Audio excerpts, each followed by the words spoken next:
Assalamualaikum warahmatullahi wabarakatuh. Bismillahirrahmanirrahim. Ashhadu an la ilaha illallah wa ashhadu anna Muhammadar Rasulullah. Allahumma salli ala sayyidina Muhammad wa ala ali sayyidina Muhammad. Rabbi shrah li sadri wa yassir li amri wahlul 'uqdatam min lisani yafqahu qawli. Amin. Bismillahirrahmanirrahim. Salam santunku, salam ta'zimku buat para sahabat-sahabatku tercinta, baik yang ada di luar dan yang ada di dalam negeri. Semoga kita semua senantiasa bersama selalu di sisi Allah Subhanahu wa Ta'ala. Amin ya Rabbal Alamin. Sebelum kita kaji pagi hari ini, subuh yang indah ini, mari kembangkan kalimat thayyibah.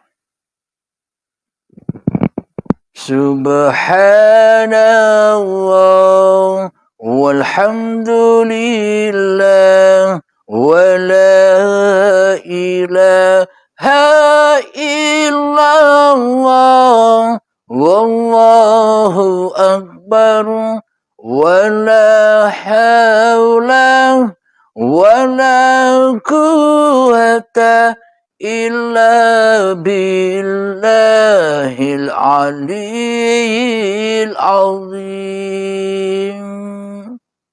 Alhamdulillahirabbil alamin. Pada subuh yang indah ini, kajian ini saya beri judul Kiamat akan terjadi bila ibadah haji dihentikan. Selama ini, selama COVID berlangsung, ibadah haji, umroh dihentikan sementara. Apakah bukti bahwa ini akan datangnya kiamat? Kebanyakan manusia sok tahu itu semua. Padahal kiamat kubro, padahal kiamat yang dohir, padahal kiamat yang ditunggu-tunggu manusia, bangsa dohir yang katanya hancurnya langit dan bumi secara dohir, itu hanyalah rahasia Allah saja. Kanjeng Nabi Muhammad pun ditanya tentang itu. Kanjeng Nabi Muhammad bilang di dalam surat Al-A'raf, A'udzu billahi minasy syaithanir rajim. Bismillahirrahmanirrahim. Yas'alunaka 'anis sa'ati ayyana mursaha. Qul innama 'ilmuha 'inda rabbi la yujalliha liwaqtiha illa hu. Thaqulat fis samawati wal ardh. La ta'tikum illa baghtah. Yas'alunaka ka'annaka hafiyyun 'anha. Qul innama 'ilmuha 'indallah walakinna aktsaran nasi la ya'lamun. Yang artinya mereka menanyakan kepadamu Muhammad tentang kiamat. Kapan terjadi? Katakanlah, sesungguhnya pengetahuan tentang kiamat ada pada Tuhanku. Tidak ada seorang pun yang dapat menjelaskan waktu terjadinya selain Dia. Kiamat itu sangat berat huru haranya bagi makhluk yang di langit dan di bumi. Tidak akan datang kepadamu kecuali secara tiba-tiba. Mereka bertanya kepadamu seakan-akan engkau mengetahuinya. Katakanlah Muhammad, sesungguhnya pengetahuan tentang hari kiamat ada pada Allah. Tetapi kebanyakan manusia tidak mengetahui. Shadaqallahul azim. Maha benar Allah dengan segala firman-Nya. Alhamdulillahirrabbilalamin. Inilah bukti yang sangat nyata bahwa kita ini tidak usah urus-urus tentang kiamat yang hanya diurus dan diketahui oleh Allah. Yakni kiamat yang zahir. Akan tetapi kiamat secara batiniah itulah yang harus kita urus. Kiamat secara batiniah itulah yang sudah terjadi berlalu-lalu. Sudah terjadi pada diri kita. Kiamat itu. Kenapa kita tidak mengetahui? Apa sih maknanya kiamat yang sudah terjadi pada diri kita? Mari kita buktikan secara logikanya, secara yang sesungguh-sungguhnya. Mari kita ungkap ibadah haji terhenti. Apakah ini tanda-tanda hari kiamat? Kita ketahui bersama ibadah haji hakikatnya bagaimana. Labbaik Allahumma labbaik. Labbaik la syarika laka labbaik. Ketika di hati kita syirik dan mensekutukan Allah, itulah datangnya sudah hari kiamat itu pada masing-masing diri manusianya. Kapankah itu terjadi? Kiamat sugro atau kiamat kecil sudah terjadi sejak zaman dahulu ketika kita masih duduk di detik-detik akil balik kita. Ketika usia TK sekitar 5 sampai 7 tahun. Itulah datangnya kiamat ketika kita manusia memakan buah-buah yang terlarang. Memakan buah dari kayu yang terlarang. Yakni memakan, mengaku-akui mulai di dalam detik-detik akil balik tiba yang tadinya suci bersih dari persekutuan manusianya. Kini ketika detik akil balik tiba ternodai dan kiamatlah diri manusianya. Matilah diri manusianya di sisi Tuhannya. Ketika Adam dan Hawa, ketika manusia mulai berani mengkonsumsi mengkonsumsi kayu yang tak boleh didekati. Apa itu maknanya? Kayu khuldi, buah khuldi itu adalah hakikatnya ketika kita mengaku-ngakui bahwa hidup ini adalah hidupku hamba, badan ini badanku hamba. Langit inilah hidup yang diaku-akui sebagai langit dan hidup manusianya. Bumi, yakni badan ini telah diaku-akui sebagai bumi dan badan manusianya. Sejak detik itu pula hancur leburlah kuasa Allah pada diri manusianya.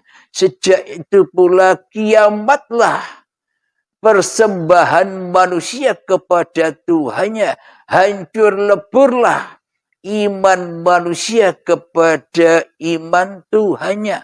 Ketika sudah ternodai, terkotori, hancur kuasa Allah pada manusianya, hancur wujudullah pada manusianya, hancur kehidupan Allah pada manusianya, hancur keakbaran Allah pada diri manusianya, hancur kesucian Allah pada diri manusianya, hancur la ilaha illallah pada diri manusianya ketika la ilaha illa ana manusianya mulai terjadi saat detik-detik akil balik tiba dahulu. Jadi inilah yang dimaksud bahwa ketika Baitullah hidup, uripnya Allah telah ternodai, telah tersekutui oleh manusianya, maka hancur leburlah Baitullah itu.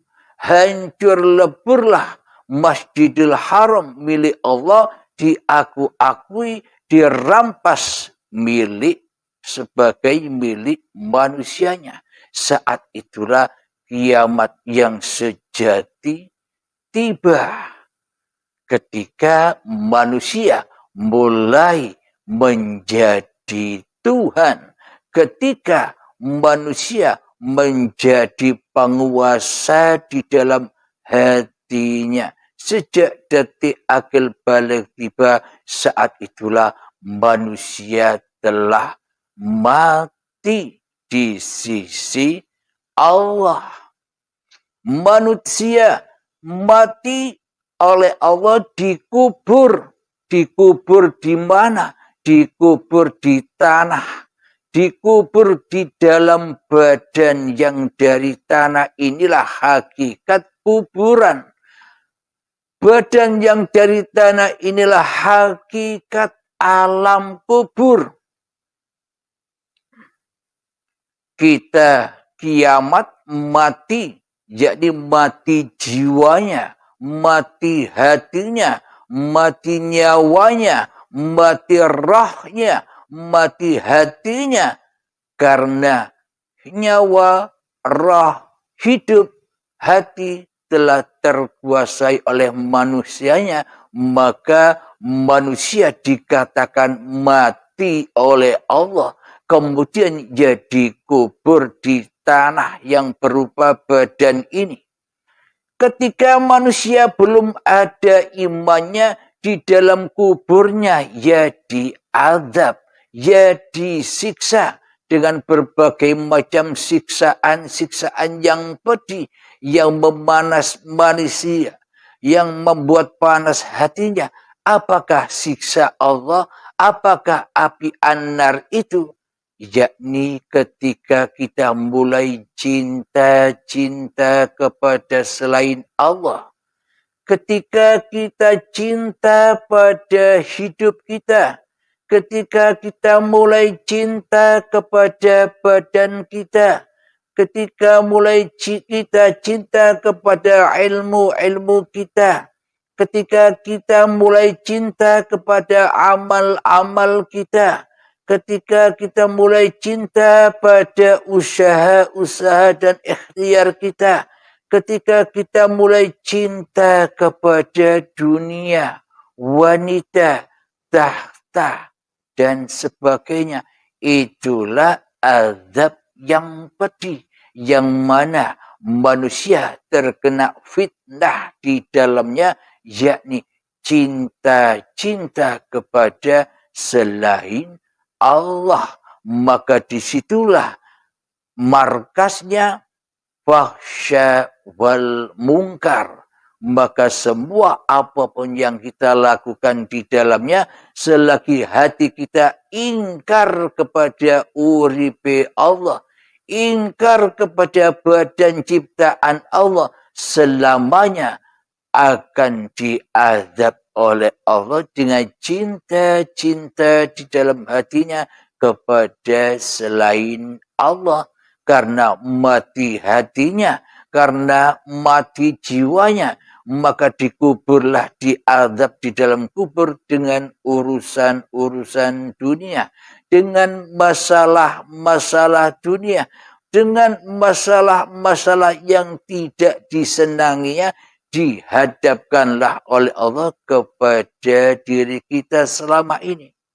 Hal yang menakutkan hati kita, takut apapun diri kita, takut tidak berhasil, takut tidak kaya, takut tidak makan, takut tidak sama derajatnya dengan orang yang lain, takut tidak tinggi derajatnya dengan orang lain, takut harga dirinya jatuh di muka manusia. Inilah ketakutan demi ketakutan berlangsung. Ending puncak dari ketakutan diri manusia kita selama ini adalah sebuah kematian. Karena manusianya tidak rela, karena manusianya tidak ridho bila dirinya tidak menjadi Tuhan. Karena manusia tidak rela, karena manusia tidak ridho dirinya tidak menjadi penguasa atas dirinya. Inilah iblis yang terkutuk itu. Siapakah dia? Dialah diri kita sendiri rupanya. Maka ketika iman kita sudah mati, maka dimasukkanlah kita jahanam. Dimasukkanlah kita di dalam nerakanya Allah yang berbahan bakar ketika masih ada badan-badan manusia dan hati yang keras melebihi kerasnya batu. Saat itulah anar atau jahanam sudah menyala-nyala bagi manusianya. Kiamat yang inilah yang harus kita perhatikan. Daripada memperhatikan kiamat yang sudah menjadi urusan Allah, kok kita lancang-lancang mengurusi kiamat yang hanya Allah yang tahu, yang hanya Allah yang mengurusinya, yang hanya Allah yang mentuhaninya. Kiamat kubro yang disangka-sangka seluruh manusia sudah jangan Anda urusi lagi. Kiamat dohir itu bukan urusan kita. Urusilah kiamat kita sendiri-sendiri. Urusilah kehancuran diri kita sendiri-sendiri. Ketika saat balik tiba, kehancuran kiamatnya hati mulai kita rasakan, tapi kita tidak mau tahu tentang hal itu. Kenapa semua itu terjadi? Karena kita sudah mengikuti, sudah disesatkan oleh langkah-langkah iblis setan yang terkutuk. Berhubung kita tidak kenal Allah, berhubung kita tidak tahu Allah, maka dengan mudahnya kita disesatkan oleh iblis dan setan. Katanya iblis dan setan yang selalu membisiki kita, selalu kita hanya melihat kepada yang ada di luar diri. Selalu kita memandang kepada bioskop-bioskop daripada kita memandang film dari bioskop itu sendiri. Sehingga kita terlena di dalam ketika kita menyaksikan perjalanan-perjalanan bioskop kita sendiri. Kita terlena di dalam Abdul Halimnya daripada kepada uripe Allah. Kita terlena kepada kuasa Abdul Halimnya atau kuasa nama kita di dalam hati kita daripada kuasa Allah yang terjadi di dalam hati kita. Kita sibuk dengan itu semua dan kita digelapkan, kita dibutakan oleh iblis dan setan untuk bertemu dengan hakikat kiamat kita sendiri, yakni keingkaran hati kita selama ini ditutupi, dibutakan, ditulikan oleh iblis dan setan. Katanya iblis dan setan, sudahlah, jangan urusi itu. Jangan urusi kiamat yang di batin itu. Di batin itu kan tak nyata. Di batin itu kan goib. Urusilah kiamat yang katanya kiamat kubro yang ada di luar dirimu. Sibukkanlah dirimu dengan amal-amal syariatmu. Sibukkanlah dirimu dengan amal-amal badaniyahmu. Jangan kau tengok di dalam dirimu. Tengoklah yang ada di luar dirimu. Sibukkanlah dirimu mengkafir-kafirkan orang lain. Jangan pedulikan kekafiran dirimu. Sibukkanlah kau merendahkan orang lain daripada kerendahan dirimu sendiri. Sejatinya kau itu tinggi derajatnya di sisi iblis dan syaitan. Akan tetapi derajat kita di sisi Allah tidak lebih tinggi daripada hayawan. Lebih rendah daripada hayawan. Bagi siapapun Anda yang masih mengikuti hawa nafsu Anda, yang masih mempertuhankan Abdul Halimnya, yang masih mempertuhankan nama-nama diri manusia Anda, yang masih mempertuhankan diri Anda, yang masih mengesahkan, mentauhidkan hanya diri Anda yang ada di dalam hati Anda, selamanya kita ini tak lebih mulia daripada hayawan, tak lebih mulia daripada babi dan celeng. Jadi kita lebih mulia babi dan celeng daripada kita sendiri ketika kita masih jadi Tuhan daripada mentuhankan Allah di hati kita. Manusia merasa sok benar dengan pengakuannya. Manusia merasa benar dengan agama-agamanya. Manusia merasa benar dengan aliran-alirannya. Manusia merasa benar dengan apa yang diikutinya di dalam hatinya.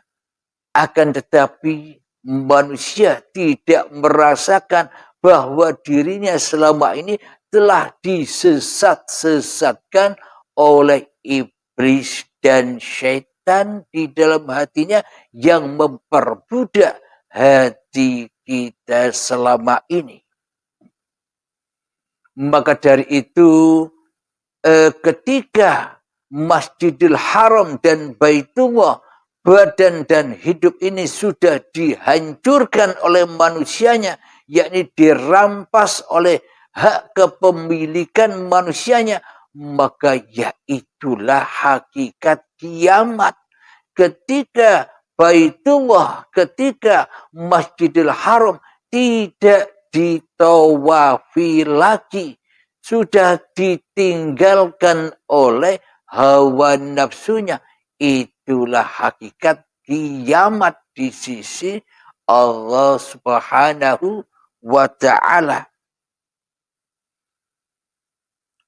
Mari kita bacakan lagi di dalam surat An-Nahl yang artinya Dia telah menciptakan manusia dari mani.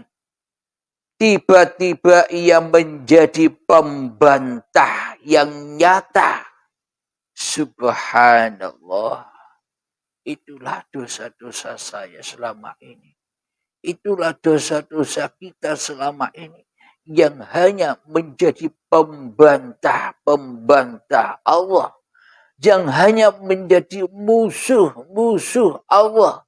Yang selama ini menjadi saingan-saingan Allah. Yang selama ini selalu mensekutukan Allah dengan diri manusia kita di hati kita sebagai penguasa hidup dan badan ini, sebagai penguasa Masjidil Haram dan Baitullah ini. Inilah bukti bahwa manusia selama ini pembantah, disuruh jadi Rasulullah kok jadi Rasulnya hawa nafsunya sendiri, disuruh menjadi utusan Allah kok malah menjadi utusan hawa nafsunya sendiri, diutus menjadi pesuruh Allah loh kok jadi pesuruh hawa nafsunya sendiri, diutus menjadi khalifatullah loh kok menjadi khalifahnya hawa nafsunya sendiri selama ini. Inilah pembantahan, inilah perlawanan hawa nafsu kita sendiri terhadap Allah selama ini. Lalu bagaimana mungkin kita disebut hamba Allah sementara selama ini kita menjadi musuh-musuhnya Allah. Kita bersekutu dengan setan yang terkutuk untuk melawan Allah, untuk menggoibkan Allah, untuk mentiadakan kuasa Allah, untuk mentiadakan kewujudan Allah, untuk mentiadakan uripe Allah, untuk mentiadakan kuasa Allah. Lalu buat apa selama ini kita ngaku-ngaku bertuhankan Allah, sementara kita hakikatnya sudah menjadi musuh-musuhnya Allah. Kita memusuhi Allah tapi tidak sadar. Itulah hakikat kiamat itu yang sudah terjadi pada masing-masing diri manusianya, tapi manusianya dibutakan dengan hawa nafsunya sendiri. Enjoy saja kata iblis, santai saja kata iblis. Yang paling besar, yang paling nyata adalah tunggulah kiamat yang kubro itu, tunggulah kiamat yang di luar itu, uruslah itu, tunggulah itu, yang sebenarnya bukan haknya manusia untuk menunggu kiamat yang sudah menjadi urusan Allah, kok kita urus-urusi selama ini. Kita tidak mengurus diri kita sendiri, malah ngurusi urusan Allah. Kita tidak mengurus kiamat kita sendiri, malah kita mengurusi kiamatnya Allah. Dihancurkanlah kuasa Allah, dihancurkanlah kebesaran Allah, dihancurkanlah uripe Allah, dihancurkanlah singgasana Allah menjadi singgasana Abdul Halimnya di dalam dadaku ini selama ini sejak detik akhir balai tiba. Inilah kebodohan kita selama ini karena kita selalu dan selalu bersekutu dengan iblis dan setan untuk menjauhi Allah.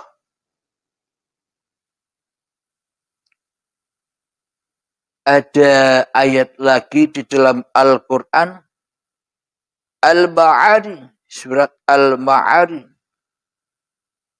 Al-Ma'arij, ayat yang ke-20. Kita bacakan artinya saja. Artinya, apabila ia ditimpa kesusahan, ia berkeluh kesah. Inilah sebagai azab yang nyata, siksa yang nyata, anar yang nyata, jahanam yang nyata yang selama ini manusia buta terhadapnya. Dikira azab siksa jahanam itu nanti, kata iblis, bro, jahanam, neraka itu nanti adanya ketika kau mati. setelah engkau menghadapi kematian.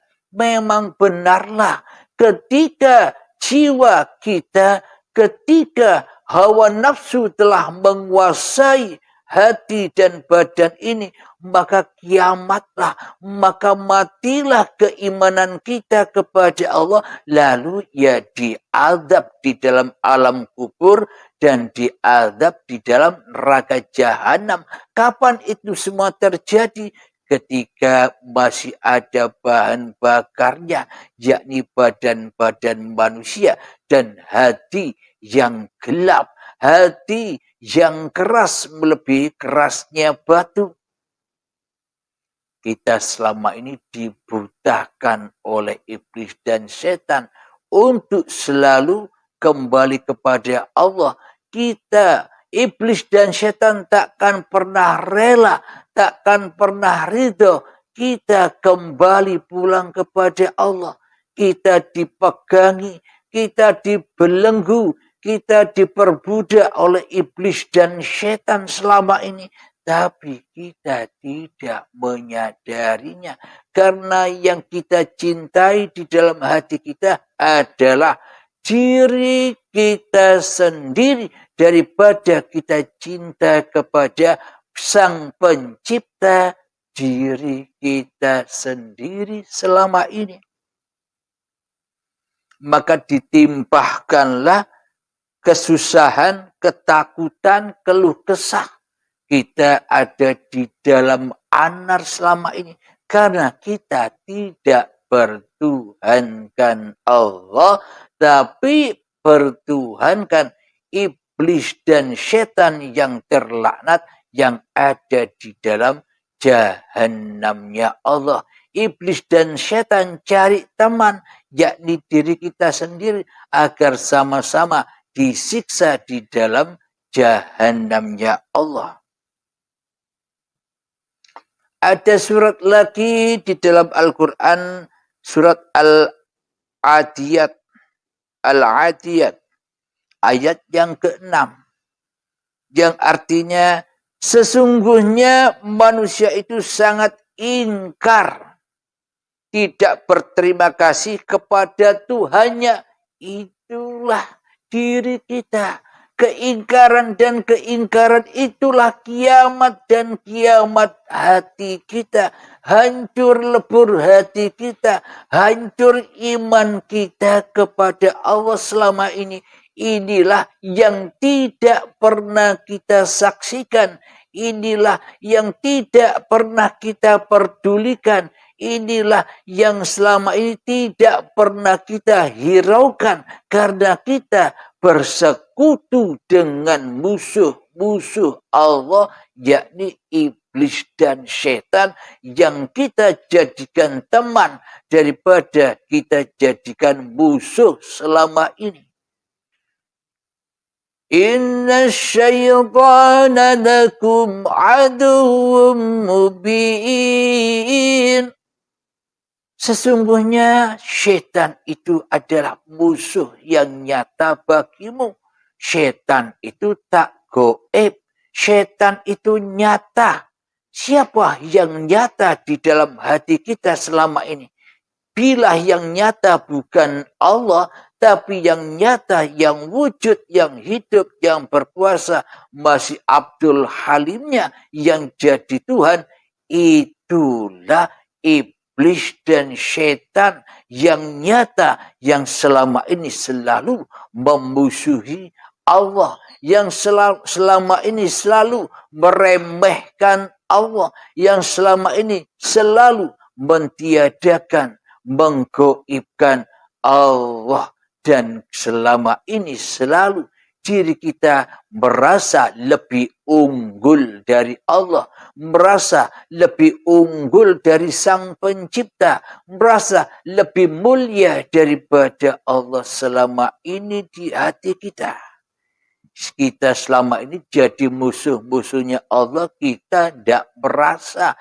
Karena pemahaman kita, karena pengertian kita, karena mata kita, karena hati kita, karena telinga kita sudah disumpal semua oleh iblis dan setan supaya kita tidak memahami hakikat bagaimana sebenarnya bertuhan, hakikat bagaimana sebenarnya beragama di sisi Allah. Selama ini kita hanya mengikuti agama-agama iblis dan setan, agama-agama hawa nafsu setan. Agar apa? Agar iblis dan setan mudah mengadu domba kita dengan yang lainnya. Dengan aliran yang lain diadu domba. Seakan-akan aliran kita lebih benar daripada aliran yang lainnya. Seolah-olah agama kita paling benar daripada agama yang lainnya. Seolah-olah kepercayaan kita lebih benar daripada kepercayaan yang lainnya. Inilah adu dombanya iblis dan setan. Karena kita selama ini menjadi hamba-hambanya setan yang mudah diadu domba, yang mudah diuble-uble oleh iblis dan setan selama ini. Karena kita tidak menjadi hambanya Allah, ya tidak tenanglah jiwa kita. Karena kita tidak menjadi hambanya Allah, ya bergoncanglah hati kita. Tidak pernah bisa tentram, aman, sentosa. Karena hati kita, hati iblis dan setan, ya dipanasi terus di dalam siksa kubur dan di dalam siksa jahanamnya. Itulah api-api anar itu. Sungguh nyata Allah dengan segala firman-Nya.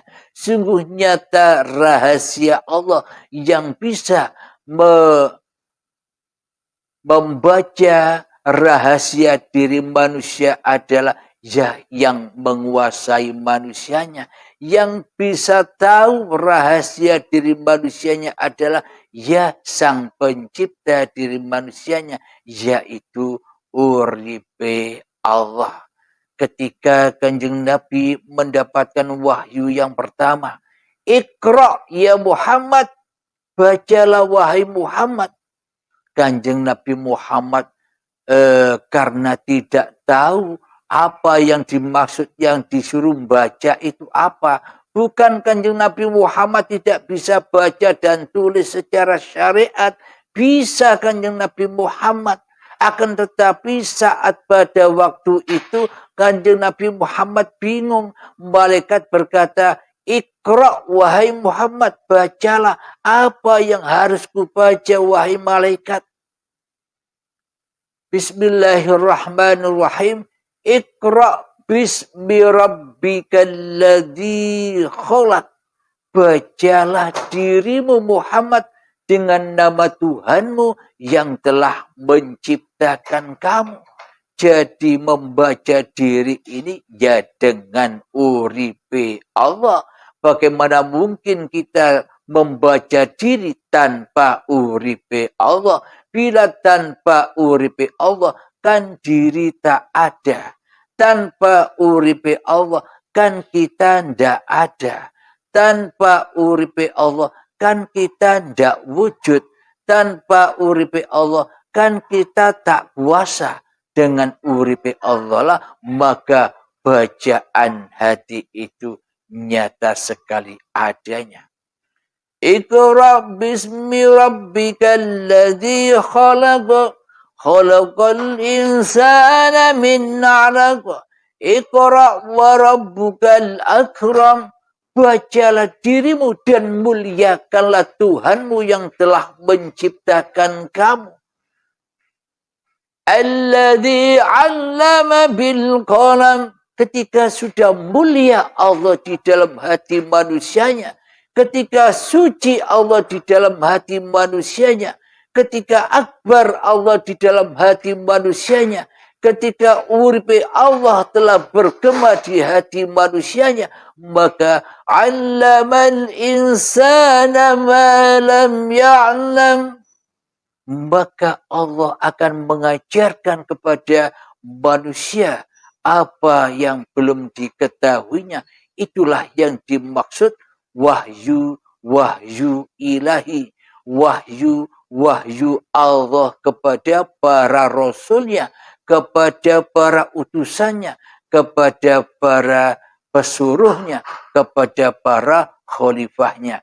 Ini rahasia bagi sahabat-sahabat yang sudah berbaiat, merasakan ini semua. Merasakan wahyu ilahi yang telah diturunkan kepada rasul-rasulnya Allah yang sudah berani memberantas rasul-rasul hawa nafsunya.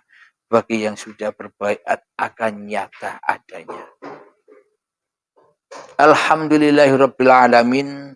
Semoga saya dan kita semua senantiasa menjadi Rasulullah daripada menjadi Rasulnya Abdul Halim dan Rasulnya nama-nama Anda sendiri. Semoga kita terbebaskan dari utusan hawa nafsu kita kembali menjadi utusan Allah. Amin. Ya Rabbal Alamin. Sebelum kita akhiri kajian di subuh yang indah ini, marilah gembahkan kangen kita kepada baginda Rasulullah Sallallahu Alaihi Wasallam yang mana di sana dan yang di sini ya podo wae karena diciptakan dari yang ahad. Allahumma salli ala sayyidina Muhammad wa asghi lil zalimin bil zalimin. Allahumma salli ala sayyidina Muhammad wa asghi lil zalimin bil zalimin wa akhrijna min bainihim sadimin wa ala alihi wa sahbihi ajma'in. Alhamdulillahi rabbil alamin. Rabbana atina fid dunya hasanah wa fil akhirati hasanah wa qina adzabannar. Wa sallallahu ala sayyidina Muhammad wa ala alihi wa sahbihi wa sallam. Walhamdulillahi rabbil alamin. Akhir kalam. Assalamualaikum warahmatullahi wabarakatuh.